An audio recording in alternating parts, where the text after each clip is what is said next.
ઘણા સમય પહેલાંની વાત છે. એક રાજા એક મોટા રાજ્ય પર શાસન કરતો હતો. તે રાજા ખૂબ જ બુદ્ધિશાળી, દયાળુ અને કાર્યક્ષમ વહીવટ કરતા હતો.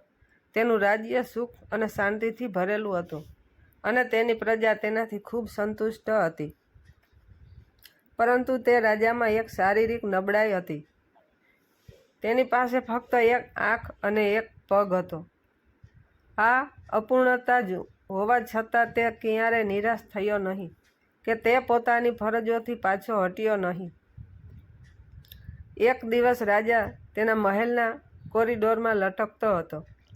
કોરિડોરની અંદર દિવાલો પર તેના પૂર્વજોના સુંદર ચિત્રો હતા. તે ચિત્રોને ધ્યાનથી જોતો રહ્યો. તેણે વિચાર્યું કે જેમ તે તેના પૂર્વજોને જોઈને તેમનો મહિમા યાદ કરે છે, તેવી જ રીતે ભવિષ્યની પેઢીઓ પણ તેના ચિત્રને જોઈને તેમને યાદ કરશે. પણ પછી તે અચકાયો. તેની અપૂર્ણતાને કારણે તે વિચારવા લાગ્યો કે તેનું ચિત્ર કેવું દેખાશે. શું એક આંખ અને એક પગવાળું તેનું ચિત્ર કોઈને પ્રેરણા આપી શકશે? છતાં તેણે નક્કી કર્યું કે જેમ તેના પૂર્વજોના ચિત્રો લટકાવવામાં આવ્યા હતા, તેમ તેનું ચિત્ર પણ ત્યાં હોવું જોઈએ. બીજા જ દિવસે તેણે રાજ્યના બધા શ્રેષ્ઠ ચિત્રકારોને પોતાના દરબારમાં બોલાવ્યા. રાજાએ જાહેરાત કરી, "હું ઈચ્છું છું કે મારું એક સુંદર ચિત્ર બનાવવામાં આવે, જે મહેલના આ કોરિડોરમાં લગાવવામાં આવે. જે ચિત્રકાર આ કામ કરી શકે, તેણે આગળ આવવું જોઈએ. તેને યોગ્ય માન અને પુરસ્કાર આપવામાં આવશે." દરબારમાં હાજર બધા ચિત્રકારો કુશળ અને પ્રખ્યાત હતા. પરંતુ રાજાની વાત સાંભળીને બધા આશ્ચર્યચકિત થઈ ગયા. તેઓ વિચારવા લાગ્યા, રાજા પાસે એક આંખ અને એક પગ છે. જો આપણે તેનું ચિત્ર આવું બનાવીએ તો તે સુંદર દેખાશે નહીં. અને જો તેને સુંદર બનાવતી વખતે કોઈ ભૂલ થશે તો રાજા ગુસ્સે થઈને આપણને સજા કરી શકે છે. ડરથી બધા ચિત્રકારો બહાના બનાવીને ત્યાંથી ચાલ્યા ગયા. બધા ગયા પછી ફક્ત એક યુવાન ચિત્રકાર ત્યાં ઊભો રહ્યો. રાજાએ તેને બોલાવ્યો અને પૂછ્યું, "શું તમે મારું ચિત્ર બનાવી શકો છો?"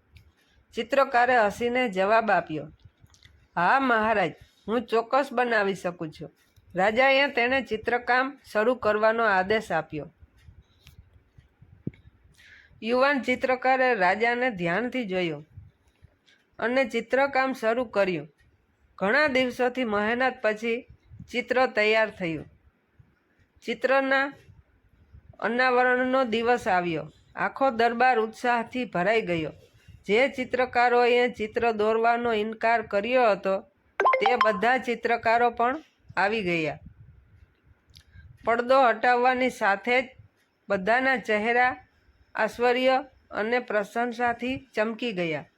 ચિત્રમાં રાજા ખૂબ જ ભવ્ય દેખાતો હતો. તે ઘોડા પર બેઠો હતો અને ચિત્ર એક બાજુથી બનાવવામાં આવ્યું હતું.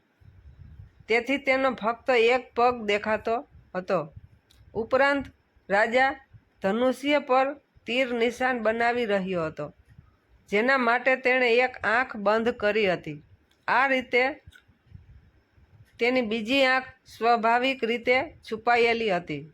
આ ચિત્ર અત્યંત કલાત્મક અને વાસ્તવિક હતું અને રાજાની નબળાઈઓ તેમાં કંઈ દેખાતી નહોતી. રાજા આ જોઈને ખૂબ ખુશ થયા. તેણે ચિત્રકારની પ્રશંસા કરી, તેને ઇનામ આપ્યું અને તેને દરબારના મુખ્ય ચિત્રકાર તરીકે નિયુક્ત કર્યો. સકારાત્મક વલણથી દરેક સમસ્યાનો ઉકેલ શક્ય છે.